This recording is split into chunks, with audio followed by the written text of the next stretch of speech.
Nah, nanti ada kualifikasi Piala Asia U23. Ya. Menurut Anda kalau sampai nggak lolos itu tim, bagaimana?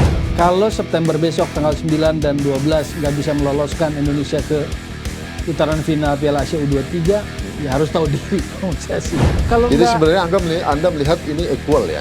maksudnya sebagai pelatih tim nasional nggak usah angkat soal isu wasit deh.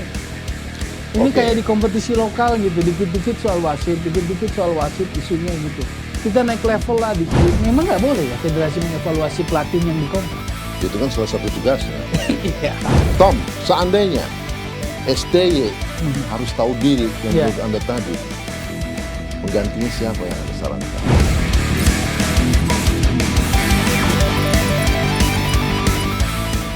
Halo sahabat Spotify, terima kasih kembali menjumpai kami bersama saya Yusuf Ibrahim dan Bung Toel.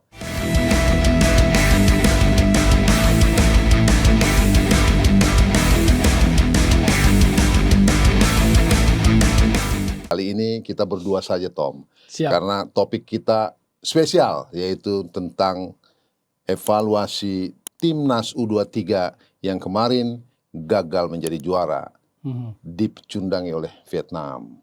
Kita sedih, tapi kita juga harus berbangga, begitu katanya. Karena mereka sudah berjuang sedemikian rupa, mati-matian. Tak ada satupun tim yang tak mau juara kalau sudah di final, Tom. Betul. Tapi apa mau dikata, lagi-lagi Vietnam memupus mimpi Indonesia. Tom, Ya. catatan Anda. Nah, catatan Bung Tommy bagaimana? Ya, sebagai awal intermezzo, kalah di final kemarin semoga bukan kesenangan yang menipu. Seperti lagunya Tuhan yang menipu. Baik, itu. Asal jangan diajak nyanyi aja. Oke, catatan di AFF U23. Ya, Dengan segala macam persoalan, penampilan di awal di penyisihan minor, kalah 1-2 dari Malaysia, menangnya cuma 1-0 dari Timor Leste, betul. lalu grafik naik. Lawan Thailand menang 3-1 di semifinal, Betul, bahagia lagi. bahagia lagi. Lalu final ketat lah, memberikan sebuah perlawanan yang nyaris-nyaris, perbedaannya tipis, dan kita nggak dapat juara. Oke. Overall sebetulnya secara turnamen grafiknya meningkat. Ya, Tapi tentu ada banyak catatan-catatan. Karena selajimnya seperti itu. Karena ini adalah turnamen, karena ini melibatkan tim nasional, bukan tim Tarkam. Maka menurut saya memang harus ada catatan dan evaluasi. ya, Kalau kita bicara dari posisi pemain misalnya tadi, kita Ya. mulai dari pemain. Daftar tuh 23 pemain. ya, Tetapi ada kesalahan dalam hal ini manajemen tim nasional, dalam hal ini BTN, mendaftarkan 2 pemain yang kena sanksi. ya. Komang Teguh dan Titan Agung. Dipulangkan. 1 pemain belakang, 1 pemain depan. Dipulangkan. Jadi sisa 21. Ya, 21 pemain, kemudian muncul berita akan panggil Marcelino. Jadi rupanya belum manggil, sejauh kemarin-kemarinnya gitu. belum panggil. Oke. Jadi pas begitu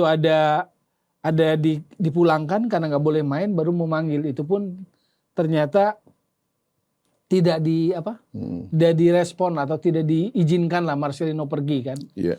Jadi poinnya adalah marah-marahnya ke klub lokal dengan protesnya ke klub luar itu nggak sama rupanya.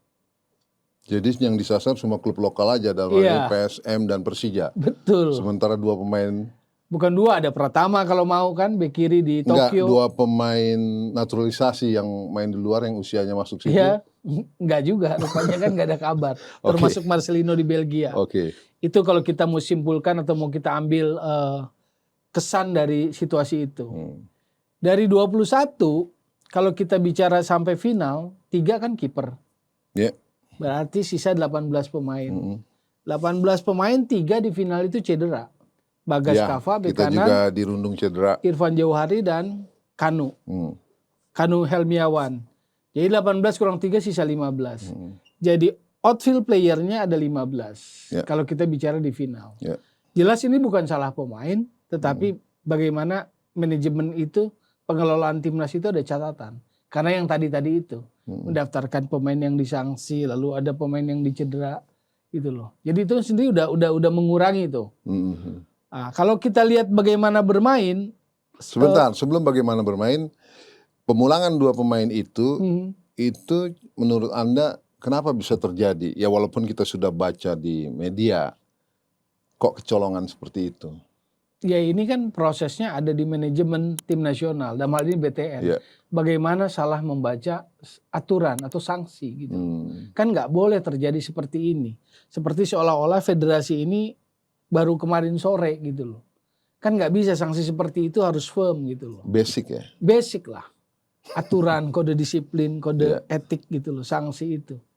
Jadi menurut saya sih, ya mohon maaf kalau dalam pergaulan AFF atau AFC, ya di belakang wajah kita mungkin diketawain gitu loh.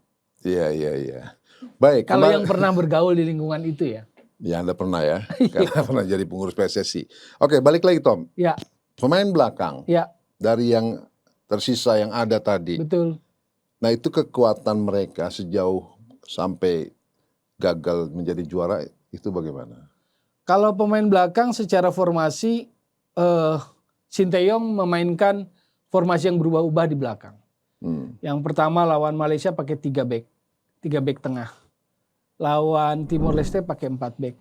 Lawan Thailand pakai 4 back. Di final balik lagi 3 back. Itu Jadi, istilahnya formasi berubah. rotasi atau bagaimana? Enggak, itu lebih kepada principle of play, formasinya, formasi permainannya. Jadi ketika yang pertama 3 back berarti 3-5-2. Ketika pakai 4 back 4-3-3. Nggak apa-apa, itu sih urusannya pelatih lah, teknikal, disesuaikan kondisi. Cuma kalau sampai di final memang terbatas tuh pemain belakang. Oke. Jadi itu menjadi kendala, hampir tidak ada pergantian di pemain belakang. Abis lah. Ketika Bagas Kava cedera, otomatis 5 pemain belakang ini boleh dibilang nggak ada penggantinya lah. Koordinasi antara pemain belakang dan tengah ini sejauh yang Anda lihat di timnas U23 AFF ini bagaimana? Yang jelek waktu lawan Malaysia, error itu. Waktu kita pertandingan pertama, waktu kita tertinggal jadi 1-2, Sinteyong berusaha mengejar ketinggalan dengan menumpuk pemain di depan. Akibatnya tengahnya menjadi tinggal 2 pemain. Waktu itu tinggal Beckham dan Kanu, dan itu kerepotan. Akhirnya dominasi yang sejak awal pertandingan dipegang oleh Indonesia hilang tuh di babak kedua atau di paruh babak kedua tuh hilang. Karena perubahan formasi, perubahan strategi.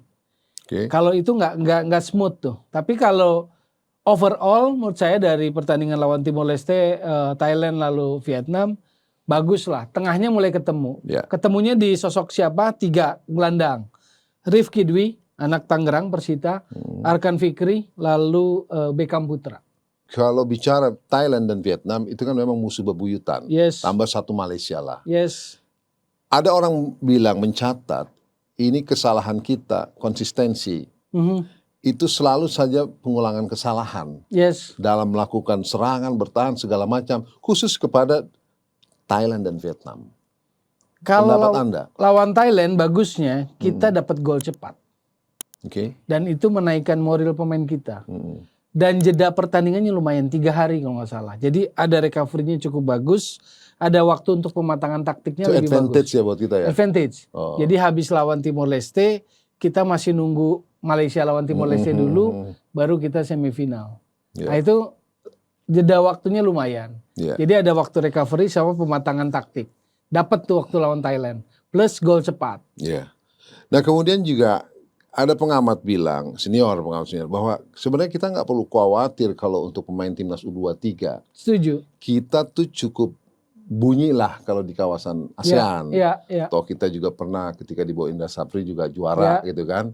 Nah kemarin pun sebenarnya walaupun ada keajaiban kalau kata Kompas itu kan. Tapi kita berharapkan lebih gitu loh. Artinya betul. Smooth. Dari awal, dari 3 pertandingan awal sebaiknya smooth. Tapi yang terjadi kan ada inkonsistensi Tom dalam penampilan mereka. Menurut saya ada apa ya? Ada gimmick, ada drama yang nggak perlu sejak mau berangkat, sejak pemanggilan pemain. Karena betul tim ini bukan tim terbaik, bukan kumpulan semua pemain terbaik. Tapi nggak jelek-jelek amat juga. Kenapa Anda bilang tidak kumpulan pemain terbaik? Karena ada yang nggak dibawa kan. Masih ada yang tidak dibawa ke event ini. Tapi di setiap komponen, di setiap unit lini itu bagus-bagus juga sebetulnya. Maksudnya ada key playernya lah. Di depan ada Sananta dengan Irfan Jauhari sebetulnya. Lalu kemudian James Kelly Sloyer memperlihatkan pemain depan ya. peningkatan ya. Di tengah kan Beckham dan Arkan Fikri menjadi kunci. Terlepas yang nemaninya itu mau Kanu maupun si Rifki Dwi gitu kan. Di belakang juga solid, mau main 3, mau main 4 juga bisa. Robi Darwis main center back bisa, main gelandang bisa, main bek kanan bisa ketika Bagas Kava. Ferrari membaik di pertandingan kedua, ketiga dan seterusnya. Gitu loh. Jadi artinya Anda bersepakat bahwa sebenarnya kalau untuk timnas U23 kita nggak terlalu khawatir ya kan? Iya sebetulnya nggak jelek-jelek amat juga, cuman kemudian hawanya kurang bagus waktu mau berangkat. Faktor eksternal, Yes. bisa dibilang begitu.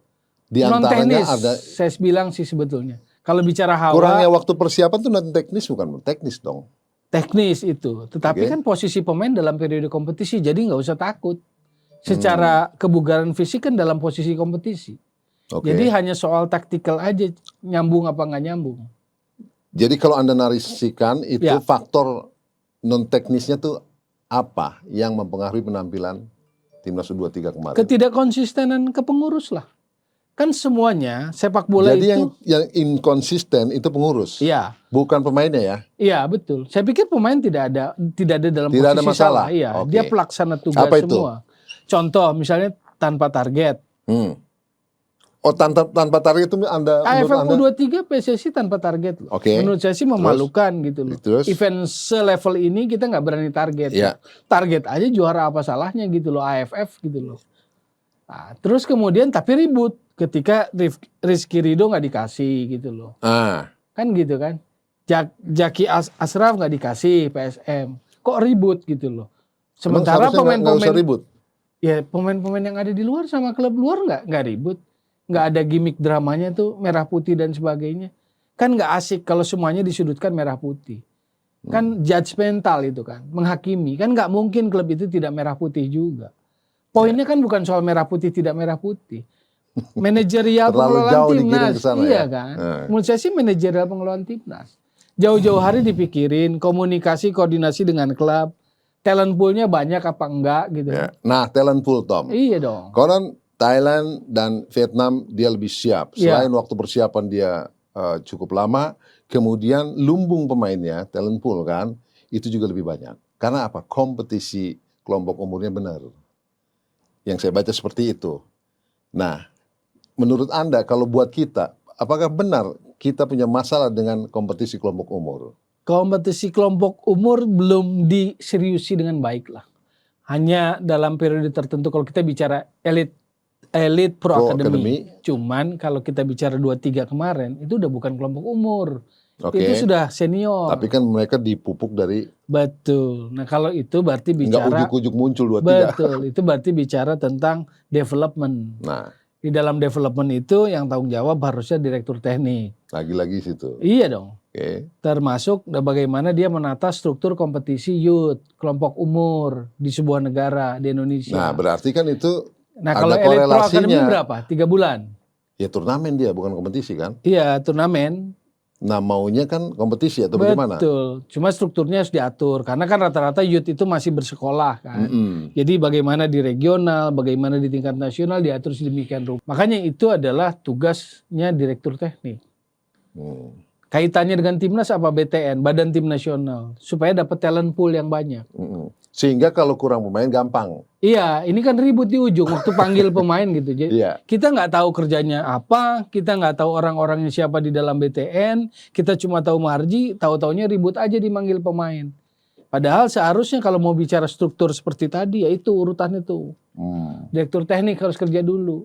Tapi lucunya, ini keluar dari sedikit di 23 ya. U17 ini seleksi ke 12 kota. Iya. Direktur teknik ikut. Senyum-senyum juga gitu loh. Padahal itu tugasnya. Kalau direktur teknik kan sama nih orangnya kan di periode sebelumnya. Mengerjakan pekerjaan rumahnya selama ini nggak perlu seleksi 12 kota itu. Jadi cukup. Jadi sudah punya talent pool-nya kan. Jadi ketika dia beredar di seleksi 12 kota itu sebetulnya adalah pertanyaannya selama ini ngapain aja gitu loh. Nah, Bung Tommy, Yes. kemudian Negara lain, Thailand, Vietnam. Saya selalu menyebut Thailand, Vietnam plus Malaysia. Ya. Karena itu aja negara yang membuat sandungan kita Ya. di ASEAN. Artinya apa? 3 negara, yaitu bukan perkara yang mudah. Vietnam begitu melesatnya, iri kadang-kadang. Saya pribadi nih. Ya, ya, Thailand, dia stabil. ya, ya. Nah bahkan di media mereka, saya pernah baca itu sebenarnya ASEAN itu sudah bukan prioritas. Ya, Tetapi dia untuk pembinaan pemain mudanya. ya, Vietnam punya lapis-lapis pemain, lumbung pemainnya banyak, pun Thailand. ya. Nah kita sejauh ini, quote unquote, masih punya masalah di situ, seperti yang Anda bilang tadi. Itulah yang perlu diatensi oleh kepengurusan PSSI sekarang. Bukan kesalahan pengurusan sekarang, karena dia meneruskan, Ya. mungkin yang lampau. Ya. Termasuk jangan-jangan musim Anda pada saat Anda mimpin. Gimana Tom? Saya sih nggak sepakat kalau Malaysia dimasukkan harusnya. Cuma 3 aja, Indonesia, Thailand, Vietnam lah. Kalau kita mau bersaing, maka kalah lawan Malaysia. Malaysia kita pinggirkan dulu ya? Iya, tamparan keras. Kalau kemarin Oke. nonton Malaysia U23 lawan kita, sejak kick off, kita dominasi kok sebetulnya. Kita kontrol, tapi tiba-tiba kehilangan kendali itu waktu Malaysia bikin gol penalti. Karena kesalahan poin kita, pelanggaran. Lalu dia dapat peluang lagi jadi 2-1. Habis itu Iya, kacau. Iya. Pergantian pelatih juga nggak benar tuh. Karena dia dorong 4 pemain penyerang, kehilangan keseimbangan di tengah, hancur. Kita nggak bisa ngejar. Kira-kira apa yang menyebabkan? Jadi kalau lihat Malaysia tuh kalau menurut saya harus iri. Karena Malaysia tuh nggak ada apa ya, nggak ada warna main tuh. Malaysia harus iri maksudnya? Mainnya organisasi aja bagusnya. Oh. Kalau individunya tuh nggak ada yang ngasih warna. Kalau itu kuasnya itu memang secara apa ya, skema gitu, mekanis iya. Iya. Pemain belakang bergerak begini. Tapi dia nggak punya pemain-pemain seperti kita. Kalau di senior dia nggak punya pemain Sadi Ramdhani gitu yang gitu di sayap. Iya. Makanya Sadi diambil kan. Artinya, Andik dia senang pemain-pemain yang gitu. Dia nggak punya individu-individu gitu. Tom, secara nggak langsung sebenarnya kita better dari Malaysia lah. Iya. Dia Untuk kemarin nggak punya pemain seperti Beckham di tengah. variasi pemain, Iya. apa namanya varian-variannya kan. Nggak punya seperti Frankie Misa winger yang gitu. Oke itu untuk Malaysia. Tapi Iya. kalau untuk Thailand dan Vietnam kan tetap. Betul. Kita secara ranking FIFA aja udah kalah Tom. Betul. Vietnam 95. 95 dia. Ya. Udah 100 Thailand besar dia. 100-an. Iya. 100 awal. 140 Enggak, 100-an di awal. awal ya. Ya. Kita masih 149. Ya. Nah, kalau Vietnam jangan lupa. Mungkin pelatih terbaik sepanjang masanya adalah Pak Hang Seo. Vietnam. 2018 dia itu runner up Piala Asia U23 2018. Runner up Piala Asia. Bukan AFF. Ya. Runner up Piala Asia. 2018 semifinalis Asian Games. Pak Hang Seo tuh. 2018 juara AFF. Ya. 2019-2021 medali emas SEA Games. Ya. 2019 Piala Asia dia perempat final 8 besar.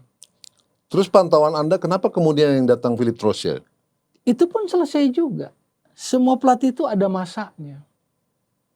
Karena dia nggak berusaha jadi dewa, dia sudah jadi ya on court dewa lah Pak Hang Seo.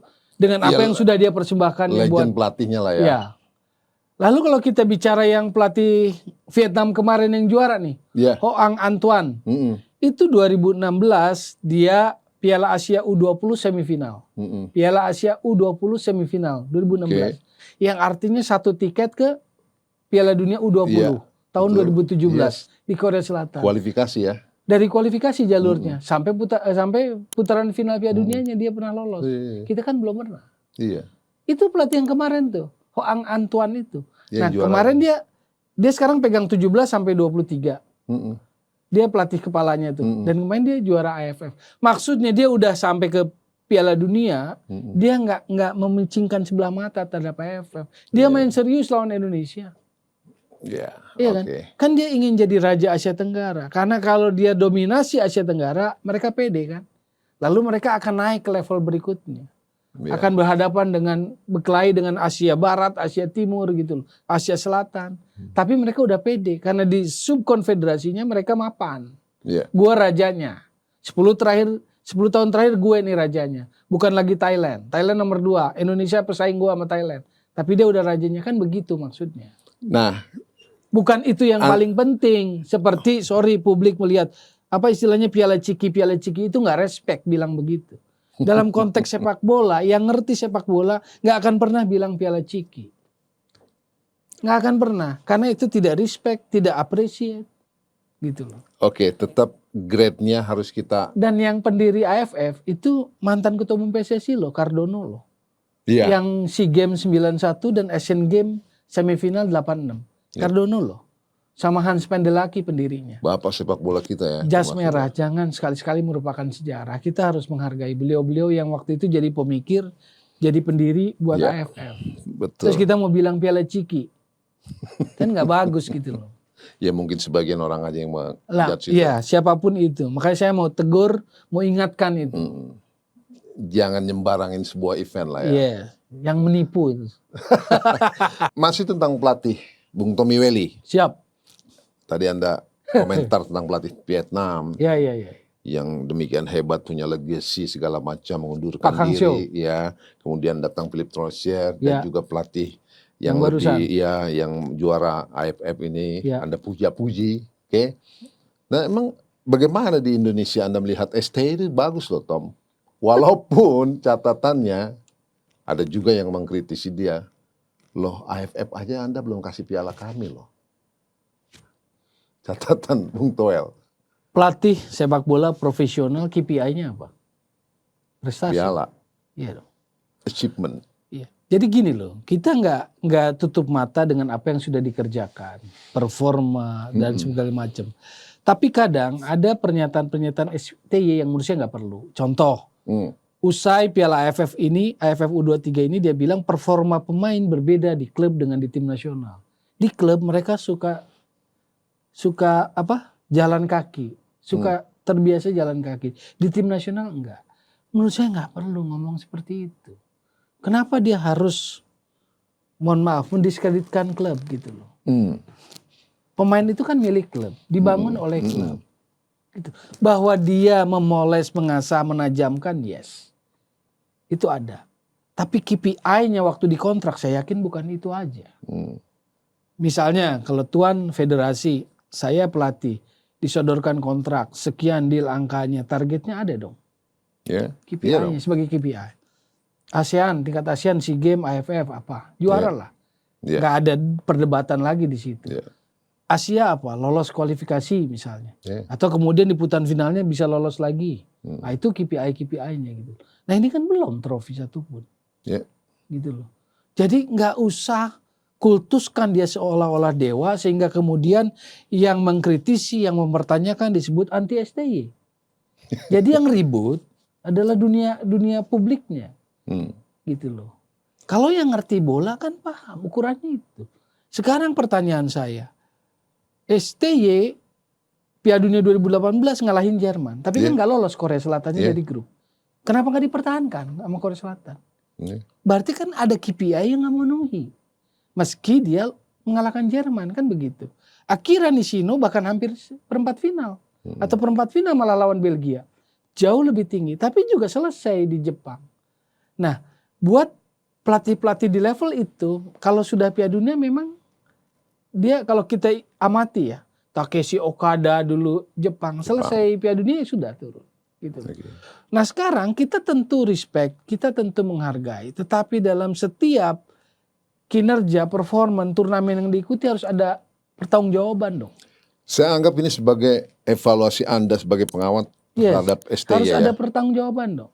Contoh, habis AFF U23 ini saya nggak melihat satu perkataan pun dari STY saya yang bertanggung jawab. Saya siap mempertanggungjawabkan hasilnya. Terlepas PSSI nggak ngasih target. Ini nggak ada loh. Satu, isu yang diangkat isu wasit sama STY. Kedua, isu Hernando Ari bahwa dia sudah latihan penalti. Dia menyebutnya sebagai perangkat pertandingan sebagai game changer. Dari Jepang loh itu wasit. Betul ada kesalahan, saya tidak membantah itu. Ada keputusan offset yang salah. Yang James Kelly Schroyer dianggap offset padahal nggak offset gitu loh. Tapi kan itu belum tentu jadi gol juga. Gitu loh. Lalu ada pelanggaran yang nggak di kartu. Gitu. Sama sebetulnya kita pun dapat keuntungan kalau mau fair. Waktu pelanggaran pertama Dewangga pada pemain Vietnam jadi penalti, kartu kuning nggak? Kelupaan itu wasit. Karena itu penalti harusnya kartu kuning. Karena berarti betul firm terjadi pelanggaran di area penalti. Kan selamat Dewangga. Habis itu Dewangga dapat pelanggaran lagi kartu kuning. Kan Ya. kalau Jadi nggak, sebenarnya Anda melihat ini equal ya? maksudnya sebagai pelatih tim nasional nggak usah angkat soal isu wasit deh. Ini Oke. kayak di kompetisi lokal gitu, dikit-dikit soal wasit, dikit-dikit soal wasit isunya gitu. Kita naik level lah dikit soal performa pemain. Ini Nah. ada 3 isu yang saya lihat diangkat. Tapi tidak ada satupun yang dia bilang saya yang bertanggung jawab terhadap semuanya. Kenapa saya ngomong gitu? Indonesia Vietnam ketat nggak? Ketat kan di final. Sama-sama solid, sama-sama kompetitif. Maka terjadilah pertandingan nggak ada gol 90, 120 menit kan. Lalu adu penalti. Artinya dalam level seperti itu yang kompetitif, dua-dua tim dalam posisi yang sangat solid, Ya. perbedaannya penentuannya hanya detil-detil kecil, benar nggak? Ya. Yang menentukan itu adalah detil-detil kecil. Mentalitas, kebugaran sampai menit akhir, Endurance. ketenangan, kepercayaan diri, bahkan keputusan pelatih. Itu bisa menentukan. Iya nggak? Jadi Anda Pergantian melihat, pemain dan sebagainya. dengan demikian Anda melihat Mhm. Vietnam lebih detailing dalam mengatasi permasalahan yang detail tadi. Saya nggak mau ngomentarin Vietnam karena saya bukan pengamat bola Vietnam, tapi saya mau ngomentari misalnya pertanyaan besarnya kenapa Hernando Ari yang disuruh tendangan penalti. Alasannya yang diungkapkan sesudah turnamen, dia sudah latihan kok. Oke. Latihan dan pertandingan sesungguhnya beda nggak? Beda, Ya, beda. jawabannya. Pada hari final itu, Hernando Ari ada 19 kali tendangan ke arah gawang, 7 on target. 7 on target itu di save oleh Hernando Ari. Ada lompatan, ada terbang dia. Sekarang terbang itu melelahkan nggak buat kiper di hari itu? Dia konsentrasi 90 menit, dia konsentrasi 120 menit, dia harus save 7 kali. Itu penampilan luar biasa, maka publik menyebut kalau disuruh milih man of the match buat Indonesia, Hernando Ari penjaga gawang. Kalau sebuah tim yang man of the match-nya kiper penjaga gawang, itu logikanya apa? Berarti sering diserang tuh. Iya. Karena sering diserang, kipernya luar biasa, dia dipilih itu. Betul, Kan begitu betul, kan? iya. Berarti overall yang dominasi kan sedikit lebih bagus Vietnam dalam menyerang. Iya. Yang saya mau stressing adalah 7 kali save di pertandingan normal itu nggak ringan, bos. Bung Toel mau bilang mengapa orang lelah Anda suruh Di adu lakukan penalti tambahannya 5 kali terbang. Dia bisa baca arah semua tendangan Vietnam itu. Dia baca arah tendangan Vietnam itu dia baca. Termasuk yang penalti di pembuka, betul. kan dia yang gagalkan kan. Di babak pertama dia gagalkan. Di adu penalti 5 tendangan penalti Vietnam dia baca semua. Dia blok semua. Lompat itu emang nggak capek. Dengan ketegangan seperti itu menguras energi. Oh iya dong. Ada 5 pemain lagi loh yang belum nendang. Jadi kira-kira Berarti kan yang membedakan keputusan itu yang harus dipertanyakan, kan begitu. Kalau kita bicara tentang evaluasi. Oke. Itu pun kalau PSSI-nya berani evaluasi. Atau BTN-nya berani evaluasi. Berani nggak Exco-nya evaluasi BTN yang mengirimkan 2 pemain disanksi? Evaluasi dong kalau kita mau bicara objektivitas sebuah organisasi federasi, benar nih. Koreksi BTN-nya. Karena why kamu pertanyaannya kirim 2 pemain yang disanksi masuk dalam daftar. Yang artinya di ujungnya di final akhirnya merugikan kan. Stok pemain kita terbatas. Makanya pertanyaannya mau nggak? Berani nggak? Oke. Melakukan evaluasi dengan catatan-catatan pertanyaan Evaluasi itu. pasti dilakukan lah Tom. Mudah-mudahan. Kita menunggu, Ya. ya kan. Nah, aspek mana saja yang dievaluasi atau jangan-jangan juga ada evaluasi keras untuk STY. Termasuk itu tadi. Kenapa Anda perintahkan penendang ke-6-nya Hernando Ari? Ya itu kan bagian dari permasalahan yang Makanya ada. sebagai yang korelasinya evaluasi, dengan STY. sebagai catatan terus dipertanyakan. Apalagi Tom? Yang apalagi kita bicara tentang pemilihan pemain. Oke. Pemilihan pemain tanggung jawab siapa? Pelatih dong. Ya. Berarti pemain yang dibawa ke AFF U23 Thailand kemarin pemilihan Sinteyong kan? Iya. Oke. Sekarang di depan, begitu Irfan Jauhari cedera, Sananta nggak punya partner.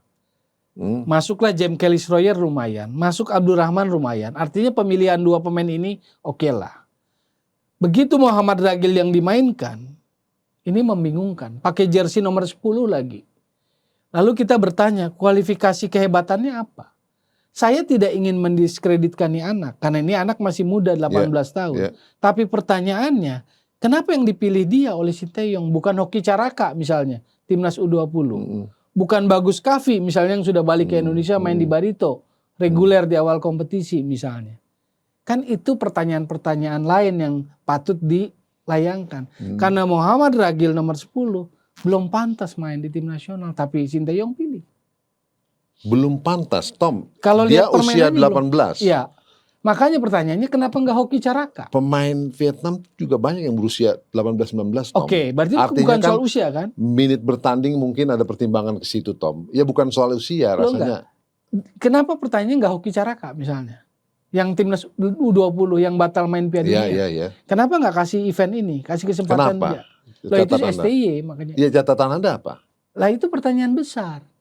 Yang harus dijawab Yang oleh... harus dijawab oleh STY. Tapi kan kemudian kita nggak lihat tuh. PSSI ngomongin cuma gini, kita akan siapkan tim B untuk event-event yang bukan kalender FIFA.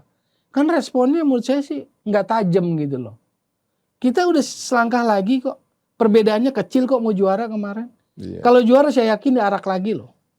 2019 Indra Safri juara diarak, Bos. Ya, itu kita ingat. Iya kan? Ya, jangankan juara, ini jadi runner apa juga kita gembira kan. Disambut di bandara segala macam. Applause karena mereka masih Iya. muda. Jadi pemain-pemain belum selesai itu satu. Oke. Ya. Ada lagi tuh menurut saya sih. Kiper kan 3 aturan di bawah. Ada kiper Nuri Agus tuh kiper ketiga. Saya baca klubnya Bekasi City FC. Ya. Yang berarti itu nama baru dulunya AH Halilintar kan. Itu Liga 2. Nah Liga 2 kan pasca Kanjuruhan udah nggak ada kompetisi. Itu kiper itu dipilih atas dasar apa gitu loh. Anda detailing juga yang mengamati ya, Tom ya? Lah kan STY katanya, kaliber itu, profesionalisme seperti itu. Maksudnya sampai ke Bekasi-Bekasi ada sorot. Iya, ada kiper ketiga dipilih dari 2-3 dari latar belakang klubnya Bekasi City gitu. Itu Liga 2. Ya, lah kapan ya. Liga 2 kompetisinya gitu loh. Setelah Kanjuruhan Liga 2 itu dihentikan. Bahkan sampai saat ini belum mulai kan. Nah kapan STY lihat pemain itunya gitu loh. Kan kita ingin menghindarkan dugaan prasangka pemain titipan itu kan. Atau termasuk Muhammad Ragil gitu kan. Apa karena dia Bayangkara gitu loh. Apa karena Sumarjinya juga Bayangkara. Kan itu yang nggak boleh terjadi. Saya jadi pengen bilang Anda meragukan objektivitas ST dalam memilih pemain. Saya mempertanyakan. September 2022 waktu lawan Curaçao, saya juga mempertanyakan satu pemain senior. Siapa? Striker dari Arema yang banyak main cadangan, gak bikin gol, tapi dipanggil tim nasional. Kita pakai logika awam aja, suka nonton bola, senang bola. Pemain itu dipilih berdasarkan performa di kompetisi kan? Iya, iyalah. Ada satu pemain striker Arema namanya Enver Rafli, nggak bikin gol, banyak jadi cadangan, tapi dipanggil sama STY. Dan Waktu jadi lawan starter. Budi. Starter sih enggak juga. Cuma kan sudah jadi rahasia umum, pemain yang bersangkutan ini adalah menantunya Wakil Ketua Umum saat itu, Iwan Budianto. Oh, iya. Nah, itu pun dijawab tuh, dijawab di media massa. Dijawabnya adalah karena dia sudah sering TC, berlatih bersama timnas, jadi ngerti maunya. Lah kalau memang begitu konsistensi alasannya, kenapa di Maret kemarin lawan Burundi nggak dipanggil lagi? Apa ini ada kaitannya? Begitu Iwan Budianto sudah tidak di PSSI, karena Februari KLB, Iwan Budianto tidak di PSSI. Per Maret udah nggak dipanggil lagi anak itu. Sampai sekarang nggak dipanggil lagi kok. Pertandingan besok lawan Turkmenistan FIFA Matchday nggak dipanggil lagi. Iya. Jadi argumen bahwa ini pemain dibutuhkan karena sudah mengerti, tahu caranya STY main, gugur dong dengan begitu. Oke. Jadi fakta kebetulan yang menariknya begitu. Nah, artinya dalam pemilihan pemain ini itu sebenarnya cerita lama, Tom.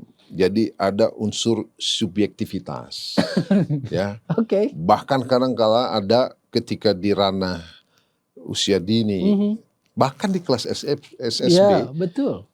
itu subjektivitas sudah bermain. Ya, betul. Bahkan ada uang di situ, ngeri Ya. kan?